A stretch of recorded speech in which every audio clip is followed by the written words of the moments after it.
안녕하세요. 서울 근교에 살고 있는 30대 돌싱녀입니다. 부모님이 일찍 돌아가시고 친자식처럼 아껴주신 이모와 20살 때까지 함께 살았어요. 그래도 부모님이 곁에 없다는 공허함은 어쩔 수가 없더라고요. 그래서였을까요? 사랑한다고 세상 누구보다 아껴주겠다는 남편의 말이 더욱 달콤하게 느껴졌죠. 고등학교 선생님으로 일하던 어느 날 비가 많이 왔어요. 우산이 없는 저를 데리러 온 남편의 모습을 보면서 이 사람과 결혼해야겠다는 생각이 들더라고요. 그까짓 우산이 뭐라고 그 중요한 결정을 덜컥 해버렸는지. 지금 생각해보면 참 한심하기도 하지만 그땐 정말이지 다정스러운 남편을 많이도 사랑했습니다. 결혼은 생각보다 순탄하게 진행되었어요. 시댁에서는 가정을 문제 삼기보다도 선생님이라는 직업에 만족한 듯 했죠. 결혼을 준비하며 단 한 번도 부모님이 계시지 않다는 이유로 홀대받거나 무시를 당하는 일은 없었어요. 그렇게 가족이 생겼고 시댁에 가는 것도 좋더라고요. 새로운 가족이 생겼다는 생각에 말이에요. 특히 어머님이 너무나도 좋았습니다. 시댁에 갈 때마다 그 흔한 시집살이 한 번 없이 늘 따뜻하게 맞이해 주셨거든요. 저희 왔어요. 잘 지내셨어요, 어머님? 보고 싶었어요. 나도 보고 싶었단다. 아가, 잘 지냈니? 얼굴이 왜 이래? 요즘 애들이 힘들게 하니? 아니요. 시험 기간이라 애들 따라 좀 예민해져서 이래요. 이 시기만 지나면 또 괜찮아지니까 걱정하지 마세요. 그나저나 어머님, 지금 저녁 준비하시는 거죠? 제가 뭘 좀 하면 될까요? 아니야. 다 했는걸. 어서 가서 쉬어. 이렇듯 손에 물 한 방울 묻히지 않게 해주는 시모가 있어서 시댁을 방문하는 건 늘 따뜻함 투성이었고 그래서 감사했죠. 그런데 시댁과 가까워질수록 이건 아니다 싶은 것이 자꾸만 생겨나더군요. 그건 바로 시부가 시모를 대하는 태도였어요. 시부는 한마디로 꼰대 가부장적인 사람이었는데 가장이라는 이유로 시모를 부려먹는 것을 넘어 괴롭히는 것에 가깝더라고요. 가만히 앉아 손 하나 까딱하지 않고 물 한 잔도 시모에게 떠오라 시켜먹는 것은 물론 시모의 머리부터 발까지 온갖 트집을 잡곤 했죠. 아주 숨쉬는 것만큼이나 자주 일상적으로요. 어이, 아침에 거울도 안 봤어? 애들도 왔는데 머리 꼬락서니가 그게 뭐야? 왜요? 그렇게 보기 싫어요? 나름 한다고 한 건데요. 나름으론 안 되지. 최선을 다해야 그나마 볼만한 걸 아직도 몰라? 아무리 나이 먹은 할망구라고 해도 좀 꾸미고 살아. 늘 그렇게 우중충한 모습으로 그러고 있으니 내가 집에 있고 싶겠어?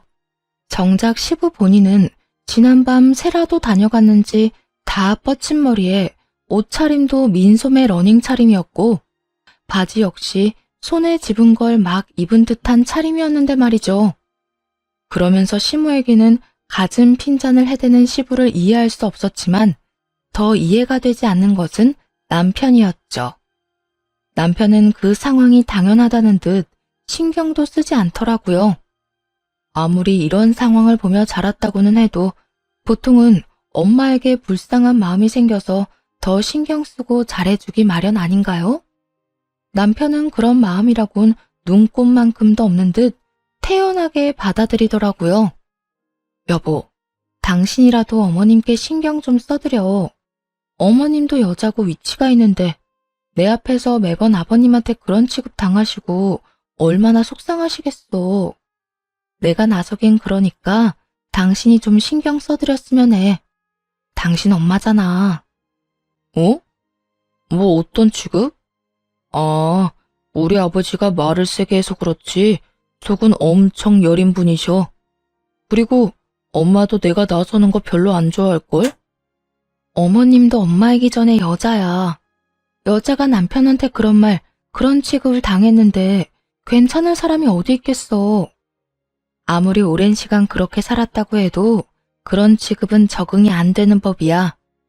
그러니까 우리가 더 신경 써드리자, 응? 그렇게 해줄 수 있지? 그래, 알겠어. 우리 엄마는 좋겠네. 며느리가 이렇게 시어머님 생각도 해주고 말이야.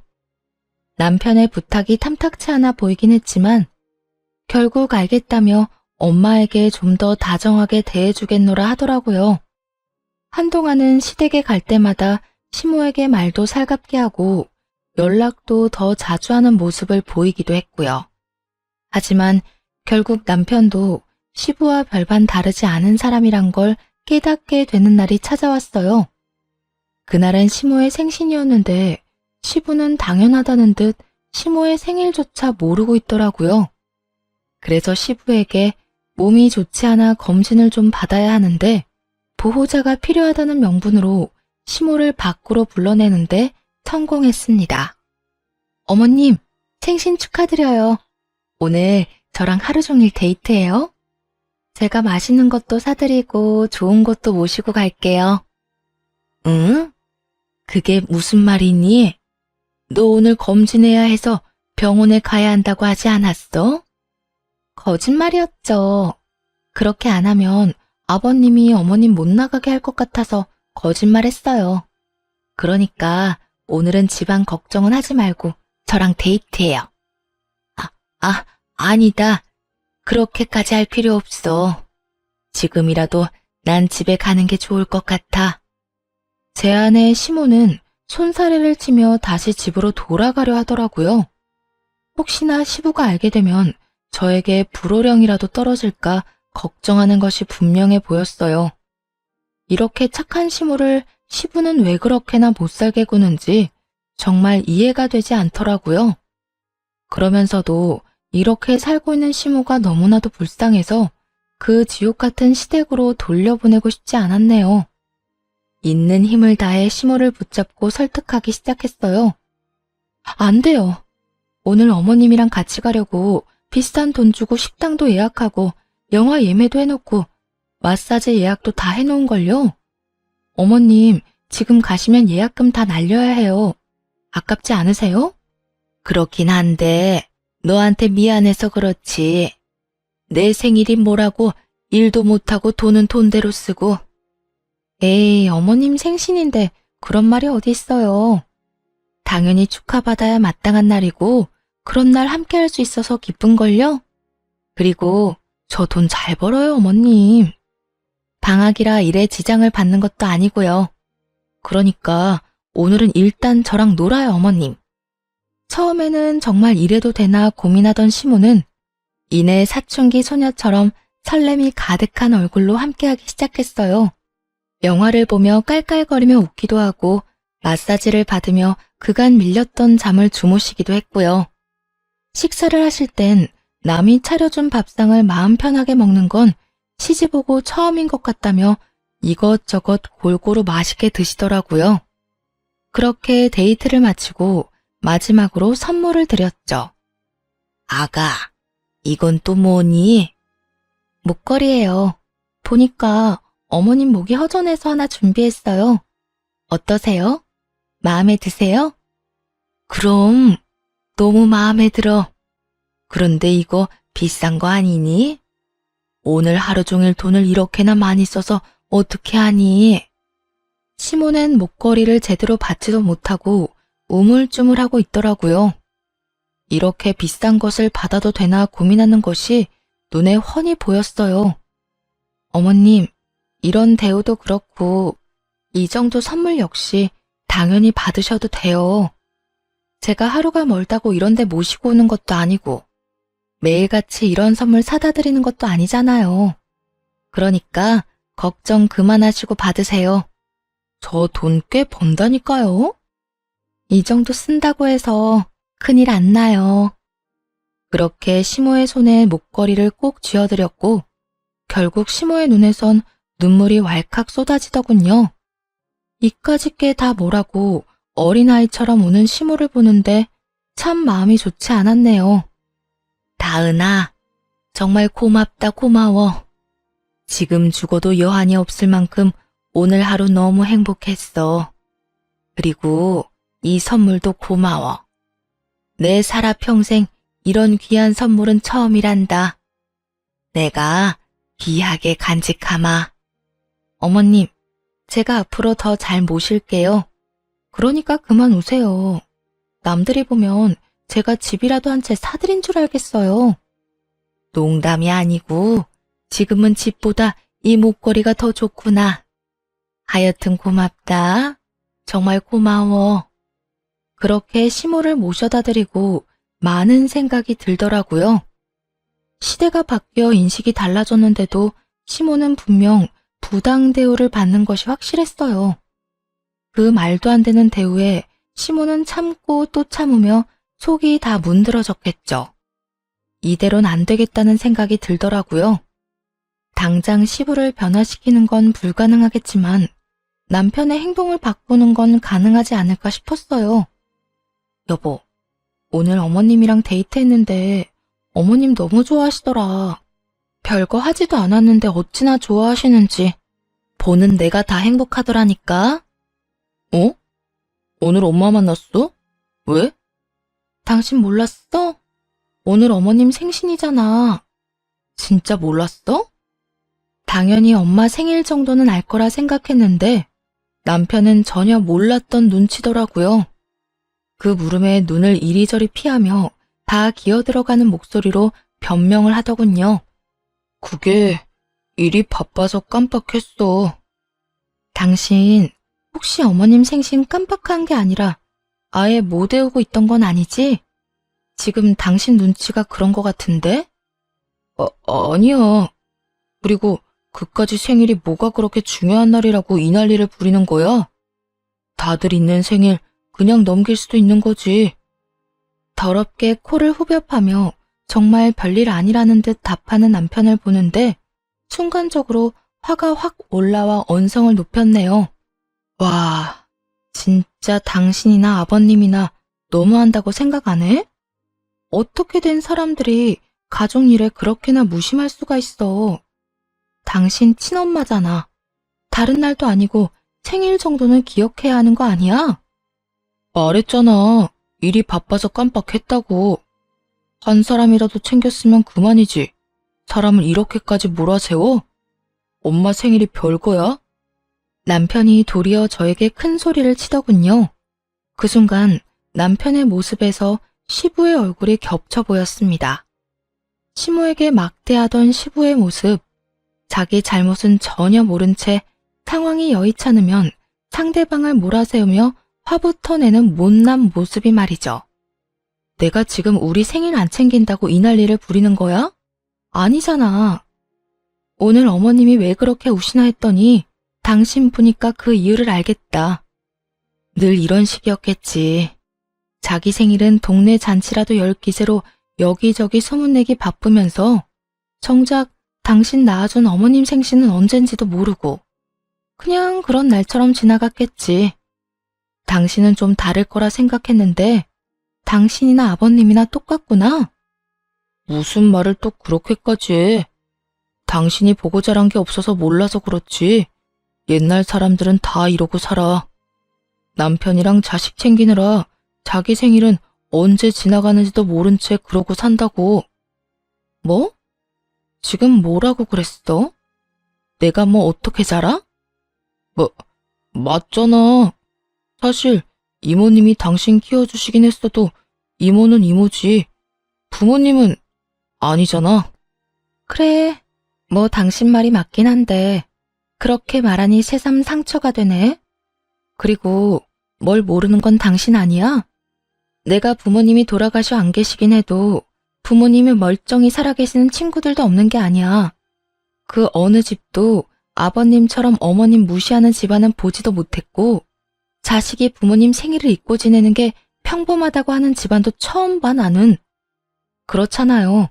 자식들이 사는 게 바쁘다 보면 부모님 생신을 어쩌다 잊고 지나갈 순 있다고 생각합니다.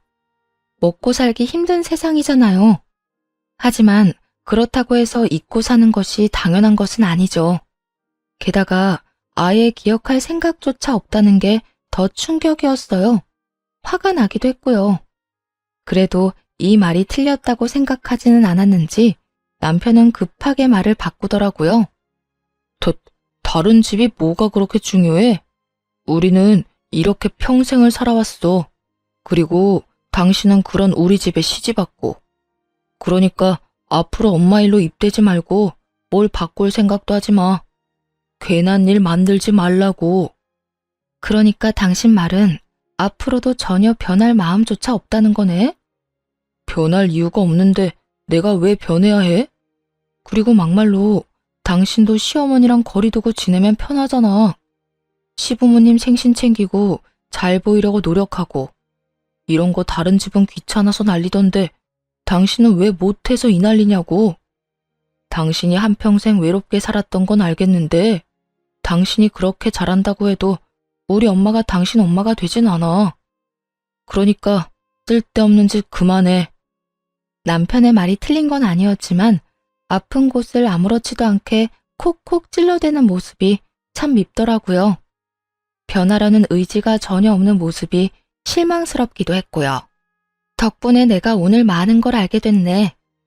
내가 시집온 집안이 어떤 집안인지, 그리고 당신 본 모습이 뭔지까지. 그런데 있잖아. 나 한평생 외롭게 살진 않았어. 가끔 공허한 마음이 들었던 건 사실이지만 당신이 생각하는 것처럼 외롭고 불쌍하게 자라진 않았다고.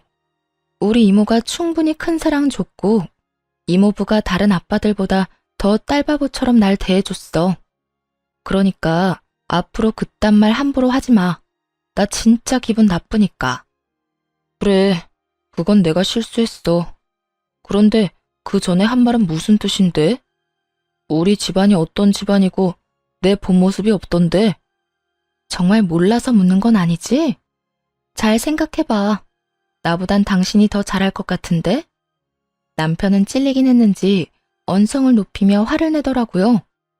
당신, 지금 우리 집이랑 나 돌려가는 거지? 그런 거지? 난 그런 말은 안 했던 것 같은데 찔리는가 봐? 다행이다. 그 정도 양심은 있네. 그러면 혼자 생각 잘해봐. 난 피곤해서 들어가서 좀 쉴 테니까. 그대로 방으로 들어온 후 처음으로 이혼에 대해 진지하게 생각하게 됐습니다. 당장이라도 이혼해버릴까 싶었지만 쉽게 내릴 결정이 아니었기에 진지하게 고민하고 또 고민했죠.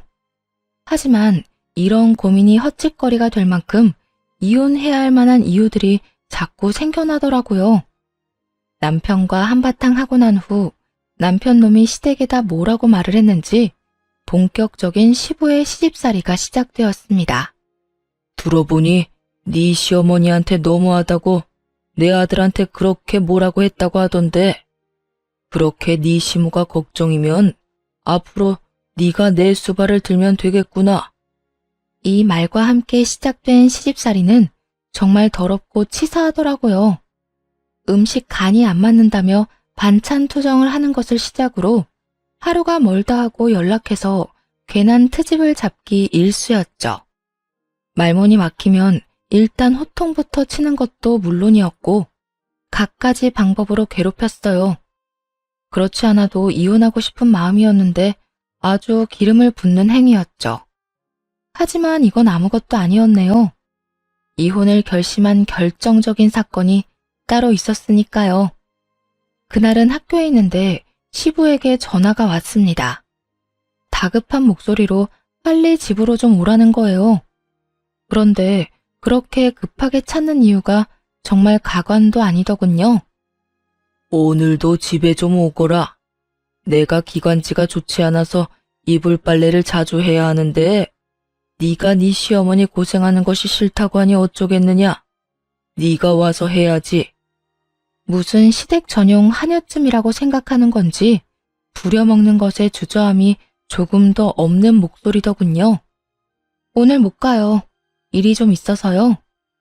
그러면 내 이불 빨래는 어쩌란 말이야? 늦더라도 와서 빨래는 하고 가거라. 정 힘들면 우리 집에서 자고 내일 아침도 차려주면 되겠구나. 누굴 정말 호구로 보는 것도 아니고 기가 차더군요.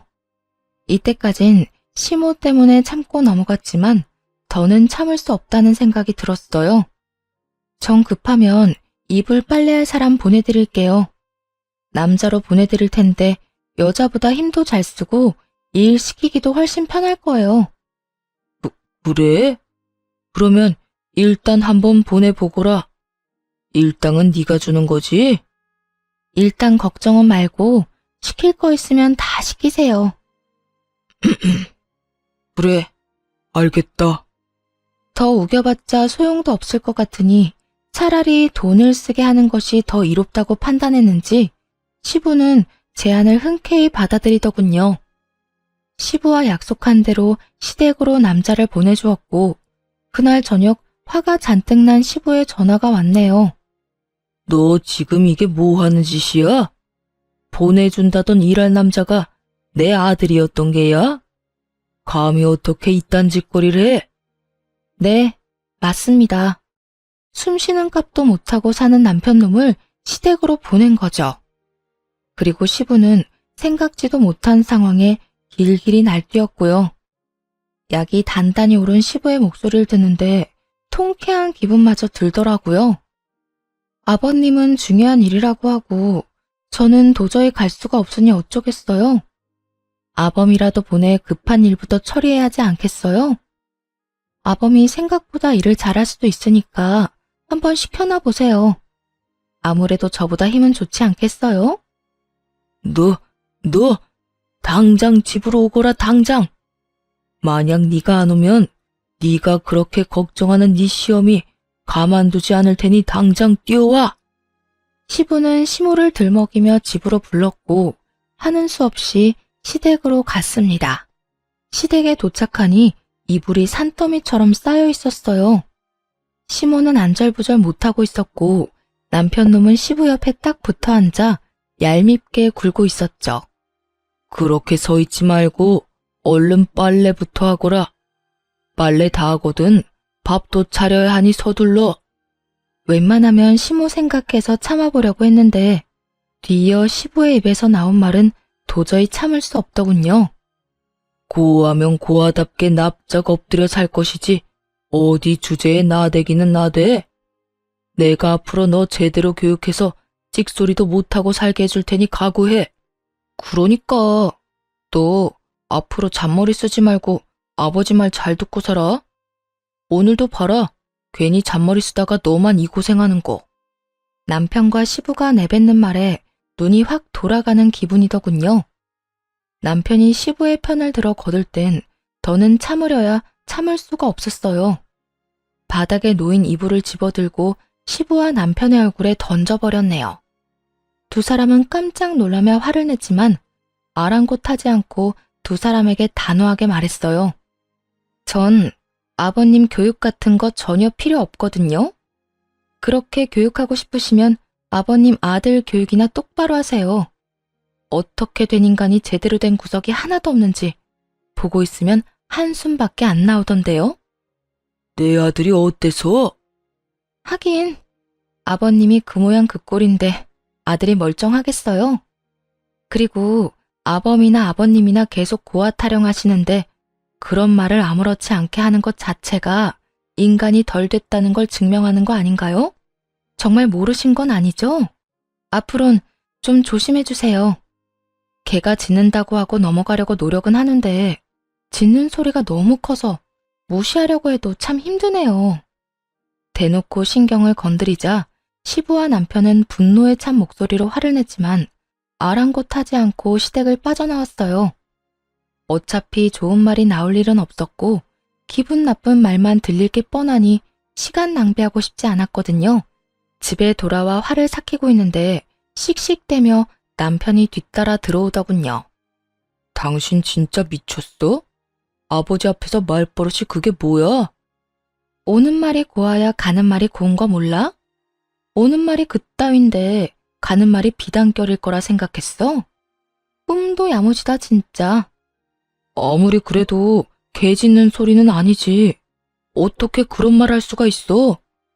그러는 당신 아버지는 고아가 뭐고 어쩌고 저쩌고 해? 저번에 당신도 나한테 비슷한 말 했잖아. 아버님도 할 말 없으니까 남의 아픈 상처나 쿡쿡 찌르잖아. 어쩌면 그렇게나 똑같아? 닮을 게 없어서 그딴 것만 닮냐고. 당신도 나한테 실망했겠지만 나도 당신한테 실망했어. 그러니까 더는 말 그만 섞자. 계속 말해봤자 그건 대화가 아니라 싸움만 될 거고 난 말귀 안 통하는 사람한테 괜히 힘 빼고 싶지도 않아. 당신이 이따위로 구니까 아버지가 당신을 싫어하는 거야.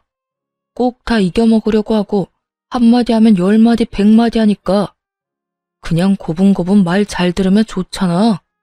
대답만 잘해도 절반은 먹고 들어간다는 거 몰라? 내가 왜 그래야 하는데? 그래야 한다는 법이라도 있어? 당신이 원하는 와이프가 어떤 사람인지 모르겠지만 난 그런 와이프 될 자신 없어. 그러니까 나한테 바라지도 마. 알겠어? 남편은 더는 말하기 싫다는 듯 한숨을 푹 쉬고 고개를 내젓더니 시부가 전하라는 기쁘기 그지없는 소식을 이야기하기 시작했어요. 내가 너랑 무슨 말을 하겠냐. 이렇게 말이 안 통하는데. 하여튼 아버지가 앞으로 우리 집에 오지도 말래. 꼴도 보기 싫다고. 고맙다고 전해줘. 그렇지 않아도 앞으로 또 부를까봐 시비 걸리면 어쩌나 했는데 이렇게 먼저 나서서 오지 말라고 해주시니 동네 잔치라도 열고 싶네. 남편은 시댁에 못 가는 게 무슨 벌이라도 되는 양 말했지만 얼마나 멍청한 생각인지 모르겠네요. 저야말로 시댁에 절대로 가고 싶지 않았는데 먼저 오지 말라고 해주시니 진심으로 고마울 따름이었죠.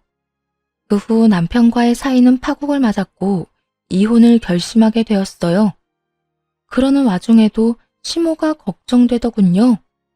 분명 시부에게 더 부당한 대우를 당하며 괴롭힘을 당할 것이 뻔했으니까요. 하지만 해줄 수 있는 게 없다는 게 참 안타까웠네요. 그래서 시간이 날 때마다 시모에게 연락을 하거나 따로 만나 시간을 보냈습니다. 그때마다 시모는 시부의 눈치를 살피곤 했지만 그 시간만큼은 정말 즐겁고 기다려진다고 하시더라고요. 어린 아이처럼 행복해 하시는 시모에게 차마 이혼 이야기를 꺼내지는 못하겠더라고요. 그러던 어느 날 시부에게서 뜻밖의 연락이 왔습니다. 너 지금 어디냐? 밖인데 무슨 일이세요? 잘 됐구나. 밖에 있는 김에 집에 좀 급히 오거라. 여기 널 보고 싶어하는 손님이 와 있으니 지금 당장 서둘러 와.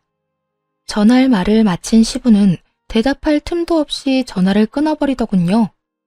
기다리는 손님이 있든 말든 그냥 가지 말까 생각도 했지만 묘하게 가야 할 것 같은 기분이 들었어요. 그래서 시댁으로 갔고 그곳에서 차마 두 눈 뜨고 볼 수 없는 광경을 마주하게 되었습니다. 이리 와서 인사하거라. 앞으로 나랑 같이 살 사람이다. 정리하자면 둘째 어머님 정도가 되겠구나. 시모가 두 눈 뜨고 지켜보고 있는 자리에서 다른 여자를 소개하다니 시부의 정신 상태가 의심스러웠어요. 완전히 미쳐버린 게 아니고서야 조선시대도 아닌데 상간녀를 이렇게 당당하게 소개하다뇨? 그런데 시부의 미친 짓은 그것뿐만이 아니었어요. 상간녀의 목에는 제가 시모에게 선물했던 목걸이가 걸려 있었죠. 저기요, 그 목걸이 혹시 아버님이 주셨나요? 그런데 왜? 아버님, 이 목걸이 어머님 거잖아요. 시부는 제가 그 목걸이를 선물했다는 사실조차 모르고 얼굴까지 붉히며 발끈했어요. 무슨 소리 하는 거야? 이건 내가 내 돈 주고 사서 선물해 준 거야. 거짓말하지 마세요. 이거 제가 어머님 생신 선물로 드린 건데 그걸 모를 리가요. 똑같은 목걸이일 수도 있지. 왜 생사람을 잡는 거야? 그래요? 제가 사드린 목걸이에는 펜던트 뒤편에 이니셜이 새겨져 있는데 한번 확인해 봐도 될까요? 아니라면 안 보여줄 것도 없잖아요. 상간녀도 진실이 궁금했는지 펜던트 뒤를 확인하더군요. 이내 진실을 알게 되고도 상간녀는 팔짱을 끼고 이러더라고요. 그래서 지금 그걸 다시 내놓으란 거야, 뭐야? 잘 알고 계시네요. 내놓으세요. 그쪽 거 아니거든요. 그딴 저렴한 목에 걸리라고 몇 날 며칠 고민해서 산 목걸이가 아니라고요. 이 집 며느리가 되바라졌단 이야긴 들었는데 이 정도일 줄은 몰랐네. 이봐요 며느리, 뭘 몰라서 이렇게 까부나 본데 원래 조강지처보다 첩 시집살이가 더 무서운 법이에요. 앞으로 편하게 시댁살이 하려면 줄 제대로 서요. 이까진 목걸이 하나 가지고 내 기분 상하게 했다가 나중에 울고불고 후회하지나 말고. 여자는 여전히 당당한 태도를 유지하며 겁박하더라고요. 고작 그런 말들로 저를 겁먹일 수 있다고 생각한 게 참 가소로웠지만요. 거기에다 뭐가 그리 자랑스러운지 스스로를 첩이라 칭하며 말하는 꼴이 웃길 따름이었죠. 후회요? 절대 후회 같은 건 안 할 것 같으니 내놓으세요. 이까지 목걸이 주면 그만인 건데 이거 어쩌지? 며느리가 이따위로 나오니 더 주기 싫은데. 그래요? 그러면 제가 직접 가지고 오면 되죠 뭐. 여전히 당당하게 서 있는 상간녀에게 다가가 목걸이를 잡아 뜯어버렸어요. 상간녀는 악 소리를 내며 목을 감싸지더라고요. 갑작스럽고도 거친 행동에 남편과 시부 그리고 자포자기한 채 바닥만 보던 시모까지 화들짝 놀라더군요. 너 지금 이게 뭐 하는 짓이야? 내 말 못 들었어?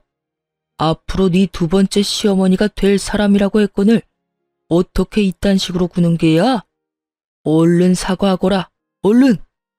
시부는 고함을 질러대기 시작했고 상간녀는 그런 시부를 말리며 이렇게 말하더라고요. 됐어. 부모도 없이 자란 것이 다 그렇지 뭐. 그 말이 끝나자마자 그대로 상간녀의 머리채를 잡고 있는 힘껏 휘둘렀네요. 주변의 만류에도 놓지 않고 머리카락을 한 움큼 뽑아버렸죠. 너 진짜 미쳤어. 오빠, 머리카락 빠진 것 좀 봐. 쟤 진짜 미친 거 아니야? 너 진짜 이게 뭐 하는 짓이야? 네가 방금 무슨 짓을 한지 알고나 있는 게야? 시부는 삿대질을 하며 화를 내기 시작했고 그런 시부의 옆에서 상간녀는 얄밉게도 시부를 부추기더군요. 네, 잘 알고 있어요. 얼굴에 철판 깐 첩, 정신교육 좀 시켜줬잖아요. 아줌마, 정신 차려요. 어디서 첩 주제에 조광지처 앞에서 고개 빳빳이 쳐들고 할 말 못할 말 다 짓거리고 있어요? 못하는 말 없이 내뱉던 상간녀도 무서웠는지 입을 꾹 다물고 가만히 있더라고요. 그 상황에도 남편놈은 시부의 눈치를 보기 바빴고요. 오히려 저를 향해 언성을 높였으니까요. 여보, 진짜 미쳤어? 이게 뭐 하는 짓이야? 얼른 작은 어머님한테 사과해. 무릎 꿇고 빌란 말이야. 너 진짜 미쳤구나. 야, 정신 차려. 내가 어머님 친딸이 아니라 네가 친아들이라고. 하긴 엄마 생신도 언제인지 모르는 놈이 어련하겠니? 너한테 다른 건 바라지도 않으니까 그냥 그 입이나 좀 다물고 있어. 뭐? 너 진짜 말 다 했냐? 너 자꾸 이런 식으로 막 나오면 나 너랑 이혼하는 수밖에 없다고. 너 나랑 정말 이혼이라도 해야 정신 차릴 거야? 네가 이혼하자고 하면 내가 겁이라도 낼까봐? 착각하는가 본데 그렇지 않아도 너랑 이혼하려고 준비하고 있었거든? 그러니까 너도 고민하지 말고 이혼할 준비나 해. 당신 홧김에 지금 이혼 들먹이나 본데 이래봤자 당신한테 이로울 게 하나도 없다는 거 몰라? 그냥 지금이라도 무릎 꿇고 빌어. 그러면 아버지랑 작은 어머님도 다 용서해 줄 거니까 말이야. 말귀 못 알아듣니? 나 이혼할 거라니까. 헛소리 그만하고 이혼 준비나 해. 남편은 이런 상황은 예상하지도 못했다는 듯 당황한 기색이 역력하더라고요. 자신이 한 짓거리와 시부가 한 짓거리가 있는데도 제가 참고 살 거라 믿어 의심치 않는 남편의 꼴이 기가 차기도 하고 웃기기도 했어요. 그 자리에서 시모에게로 다가가 손을 잡고 시댁을 나와버렸습니다. 순순히 따라 나오시는 걸 보니 갈 곳이 마땅히 없어 자리를 지키고 있으신 모양이더라고요.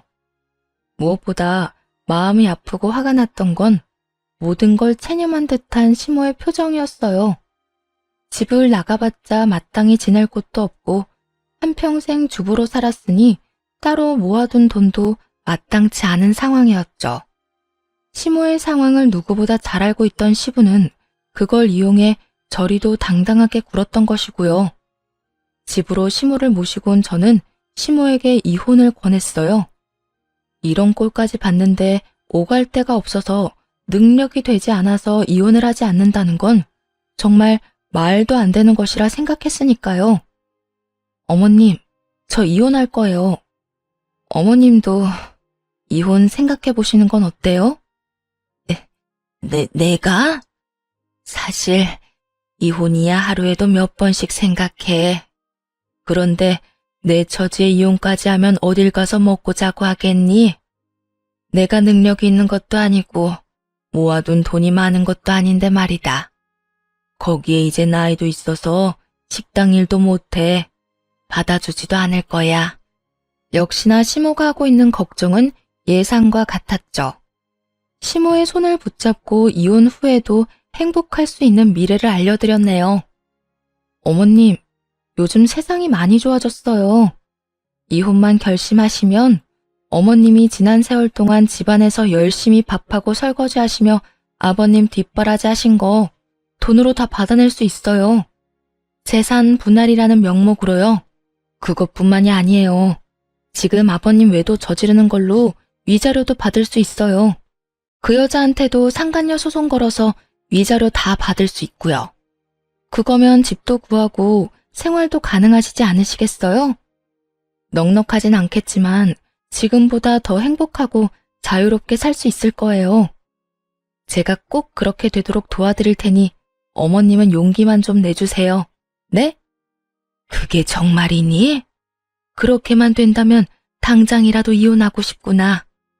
단 하루를 살더라도 이젠 마음 편히 행복하게 살고 싶어. 시모는 이혼하겠노라 결심하셨고 그렇게 시모를 모시고 이혼을 진행했어요. 정신없는 하루하루를 보내고 있는데 남편이 집으로 찾아왔더라고요. 옷을 가지러 왔다고는 하는데 집안을 이리저리 살피며 시모의 안부를 묻는 것이 시부가 보낸 것이 확실해 보이더라고요. 엄마는? 잘 있어? 당신이 웬일로 어머님을 다 묻는데? 왜? 아버님이 시키든? 어머님 뭐하고 지내는지 무슨 생각인지 알아오래? 아니거든. 그냥 물어봤어. 엄마 여기서 잘 지내고 있나 궁금해서. 그렇게 궁금하다는 사람이 전화 한 통 안 하대? 어머님, 지금 산책하러 가셨어. 간 김에 카페도 들리시고 꽃집도 들렀다 오실 거야. 그래? 당신은 요즘 잘 지내? 반성은 좀 했어? 이혼이 진행되고 있는 와중에 반성을 운운하는 남편을 보니 왜 위자료 문제로 트집을 잡으며 시간을 끄는 것인지 알겠더라고요. 남편은 제가 진짜 이혼할 마음은 없으면서 겁이나 주려고 보여주기식이라는 크나큰 착각을 하고 있었던 것을요. 그 얼마나 말도 안 되는 착각인지 헛웃음이 새어나왔네요. 무슨 정신 나간 소리야? 우리 이혼 진행 중인 거 잊었어? 반성은 개뿔. 혹시나 이상한 상상하고 있는 거면 그만두고 이혼이나 빨리 해. 이상한 트집 잡아서 이리저리 미루지 말고. 나도 이혼하고 싶거든. 그래, 당장 해. 하자고. 제발 큰 소리만 치지 말고 하자 좀. 그 이후 위자료 문제로 자꾸만 사람 기운만 빼던 남편놈은 그제야 진심으로 한 말이란 걸 알았는지 이혼을 순순히 해주더라고요. 그렇게 제 이혼을 마무리하고 난 후 이번에는 시모의 이혼이 진행되었고요. 그때 전 시부에게서 연락이 오더라고요. 몸이 많이 아파 병원이라면서요. 잘 지내냐? 저야 잘 지내고 있어요. 새로운 부인이랑 잘 지내세요? 우리 아들한테 연락 못 받았니? 내가 몸이 많이 좋지 않아서 지금 입원해 있다. 너도 알지? 내가 당뇨가 심했다는 거. 최근에 급격하게 상태가 안 좋아져서 입원한 지 꽤 됐어. 아, 그러셨어요? 전혀 몰랐어요. 많이 안 좋으세요? 그 녀석 다 연락했다고 하더니 거짓말이었구나. 생각보다 몸이 많이 안 좋아. 그래서 말인데 네 시어머니 모시고 병원으로 좀 와줄 수 있겠니? 내가 꼭 하고 싶은 말이 있어서 그래. 어떻게 보면 당연한 일이기도 했어요. 이때껏 시부의 몸 관리는 시모가 다 해주고 있었거든요. 시부 본인보다 몸 상태를 더 잘하는 시모가 사라졌으니 멀쩡할 리가 없었죠. 그렇다고 상간녀나 전 남편이 수발을 잘 들었을 리도 없었고요. 당뇨는 무엇보다 관리가 중요한데 전혀 관리가 되지 않으니 시부의 몸 상태는 보지 않아도 뻔했었죠. 이 와중에 전 남편의 소름 끼치는 행동이 무엇인지 아세요? 시부가 아프고 위독하다는 사실을 시모에게 일부러 알리지 않았다는 것이죠. 시부의 재산을 모두 상속받고 싶은 전 남편이 머리를 굴렸더라고요. 아마 부모가 이혼하고 서로 연을 끊은 상태에서 재산을 꽉 쥐고 있던 아버지가 죽게 된다면 자연스레 그 돈은 모두 아들인 자신이 받게 될 거라고 생각했겠죠. 그 순간에 다시 한번 그 인간과 이혼하길 정말 잘했다는 생각이 들더군요. 하여튼 저와 시모는 서둘러 병원으로 갔고 예상보다도 더 좋지 않은 전 시부를 마주했네요. 왔어? 안색이 생각보다 더 좋아서 다행이기도 하고 미안하기도 하네. 시부는 시모를 보자마자 사과의 말부터 전하더라고요. 다른 건 몰라도 이 말은 꼭 하고 떠나겠다는 듯 말이에요. 시모도 그런 시부의 진심을 느꼈는지 한 손으로 손을 잡고 한 손으론 얼굴을 쓰다듬으며 말했어요. 많이 아파요? 안색이 이게 뭐예요? 보다시피 좋지 않아. 자네, 나랑 사는 동안 고생했어. 그리고 내가 미안했어. 이 말을 꼭 하고 싶어서 내가 자네를 계속 기다렸다네. 내가 너무 미워서 오지 않으면 어떻게 하나 싶었는데 와주어서 고마워. 내가 이제 편히 눈 감을 수 있을 것 같네. 다시 한번 미안했어, 여보. 시모에게 진심을 담은 사과를 전한 후 시부는 기다렸다는 듯 눈을 감았고 어머님은 목 놓아 우시더라고요. 밉긴 했지만 이렇게 돌아가시길 바란 건 아니었다고요. 시부가 돌아가시고 안 사실인데 시부는 몸이 아프기 시작할 무렵부터 반성을 많이 한 모양이었어요. 시모가 떠난 후 괜찮았던 합병증들이 생기기 시작하고 심혈관계 질환도 급격하게 나빠졌으니 전처 생각이 절로 나며 자신이 심했다 싶었던 것이었죠. 그렇게 반성을 하게 된 시부는 시모 앞으로 미리 재산을 다 상속한다는 유언장을 작성했더라고요. 시모와 전 남편은 눈물을 흘렸습니다. 어머님은 화해의 눈물을, 전 남편은 재산을 가지지 못해 분통을 터뜨리는 상반된 의미였죠. 이럴 순 없어. 이럴 순 없다고. 어떻게 내 앞으로 한 푼도 안 남기고 아버지 버리고 도망간 엄마한테만 돈을 남길 수가 있냐고. 유언장 내용을 안 전 남편은 장례식장인 것도 잊었는지 행패를 부리기 시작하더군요. 그 꼴이 얼마나 한심한지 할 수만 있다면 눈에서 보이지 않는 곳으로 치워버리고 싶더라고요. 뿌린 대로 거둔다는 말 몰라? 그러게 재산을 물려받고 싶었으면 아버님이 그렇게 되기 전에 약이라도 좀 챙겨드리지 그랬어. 너나 그 여자나 그 속이 오죽헌히 보였으면 잘못이란 모르던 아버님이 눈물까지 쏟으며 반성이란 걸 다 하셨을까? 당신은 그걸 보면서도 전혀 느끼는 바가 없지? 느끼기는 개뿔. 내가 뭘 그렇게까지 잘못했는데? 난 말이야, 당신한테 우리 아버지처럼 군 적 단 한 번도 없다고. 그건 당신 생각이고. 아, 제발 좀 그만하자. 여기 당신 아버지 장례식장이야. 가시는 길 잘 보내드려도 모자랄 판국에 꼭 여기에서까지 이 난리를 부려야겠어? 이 말에 전 남편은 더욱 발악을 하며 시모를 향해 고함을 질러대기 시작했어요. 내가 오죽하면 장례식장에서 이러겠냐? 엄마, 그 재산 혼자 다 꿀꺽할 건 아니지? 나 엄마 하나밖에 없는 자식이야. 나한테도 좀 달라고. 나 지금 아버지한테 상속받는다고 회사도 그만두고 이 사람한테 위자료도 많이 줘서 진짜 땡전 한 푼 없다고. 엄마가 나한테 절반만 주면 내가 그 아줌마도 엄마 못 괴롭히게 해줄게. 그 아줌마도 병수발 다 들었더니 땡전 한 푼 못 받았다고 난리가 났다고. 낙동강 오리알 신세가 되어버린 전 남편과 상간녀는 그야말로 약이 단단히 오른 상태더라고요. 전 남편은 그런 상황을 역이용해서 어머님에게 재산 뜯어갈 생각에 열심히 설득하기 시작했죠. 아마 예전에 자포자기한 채 무기력하던 시모였다면 이까짓 재산 있어서 뭐 하겠냐고 하며 전 남편이 원하는 대로 해줬을지도 몰라요.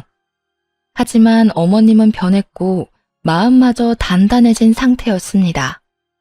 넌 아직도 이 엄마가 많이 우스운 모양이구나. 그딴 말로 그 큰 돈을 뜯어갈 생각을 하는 걸 보니 난 너한테 한 푼도 줄 생각 없으니 그런 줄 알아. 엄마, 왜 이래? 나 엄마 아들이야. 엄마의 하나뿐인 아들. 그런 내가 돈 때문에 힘들다는데 이런 식으로 나올 거야? 너 말 한 번 잘했구나. 네 말대로 내 하나뿐인 아들인 네가 이때까지 내 생일 한 번을 챙겨준 적이 있니? 말 한 번 다정하게 건넨 적이 있니? 그저 네 아버지 따라서 날 무시하기 바빴으면서 이제 와서 아들 생색을 해? 꿈도 꾸지 마. 난 이제 너 같은 아들은 없는 셈 치고 살 테니까. 멍청한 전 남편은 그제야 달라진 모습이 눈에 들어온 듯 하더라고요. 몸도 마음도 더 단단해지고 강해진 모습이요. 그리곤 이때까지 했던 방법은 통하지 않는다는 것을 깨달은 것인지 무릎을 꿇고 빌기 시작했어요. 엄마, 내가 정말 잘못했어. 난 그저 아버지가 너무 무서워서 그랬어. 엄마도 잘 알잖아. 우리 아버지 쉽지 않은 사람이었단 걸. 엄마한테도 그렇게까지 모질게 굴었는데 자식이라고 달랐겠어? 나도 많이 당하고 살았다고. 그러니까 나 불쌍하게 여기고 한 번만 봐줘, 응? 시모는 전 남편의 말이 끝나자마자 코웃음을 쳐버리더군요. 그리곤 열과 성을 다해 불쌍한 척하는 남편을 내려다보며 이렇게 말했어요. 늦었어. 네가 진짜 나한테 미안한 마음이 조금이라도 있었다면 네 아버지가 그렇게 되기 전에 나한테 안부 전화라도 한 통 했었어야지. 그땐 내가 하는 전화도 제대로 받지 않아 놓고선 이제 와서 이러는 거 너무 속이 훤하게 보인다고 생각하지 않니? 다 필요 없으니 얼른 가거라. 다신 찾아오지도 말고. 시모는 전 남편을 장례식장에서 내쫓아버렸고 장례가 끝나자마자 연락처도 차단을 해버리고 집도 옮겨버려 더는 마주할 일이 없었어요. 그러게 진작 제 말을 듣고 시모에게 다정하게 굴었다면 돈 때문에 그렇게까지 고생할 일은 없었을 텐데 뿌린 대로 잘 거둔 것이라 생각했네요. 모든 상황이 정리되고 난 후 저에겐 엄마가 생겼습니다. 다들 예상하다시피 어머님과 함께 지내며 서로를 의지해서 엄마와 딸처럼 살고 있답니다. 사실 전화를 차단한 후로도 여러 방법으로 전 남편에게 연락이 오곤 했어요. 하지만 엄마는 전혀 받아줄 생각이 없다고 하더라고요. 워낙 엄마에게 지은 죄가 많으니 당연한 결과이기도 했죠. 그러면서도 엄마는 저에게 이런 말씀을 하시더라고요. 딸, 비록 널 내가 품고 낳지 못했어도 네가 내가 살던 집에 처음 와서 내 손을 따뜻하게 잡아주던 그 순간부터 난 너를 내 친딸이라 생각하며 지냈었어.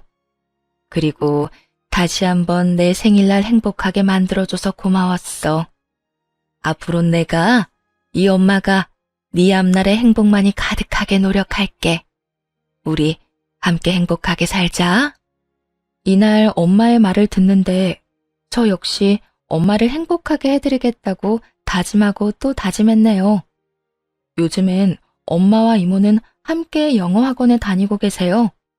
목표는 두 분이서 떠나는 해외여행으로 영어 공부에 열을 올리고 있는 중이시죠. 단어장을 들고 다니시며 공부를 하시는 모습을 보면 웃음이 절로 나곤 하는데요. 여러모로 행복해 보여 보는 것만으로도 행복하답니다. 새로운 가족과 함께 앞으로도 행복하게 잘 살아보려고요. 긴 사연 함께 해주셔서 감사합니다.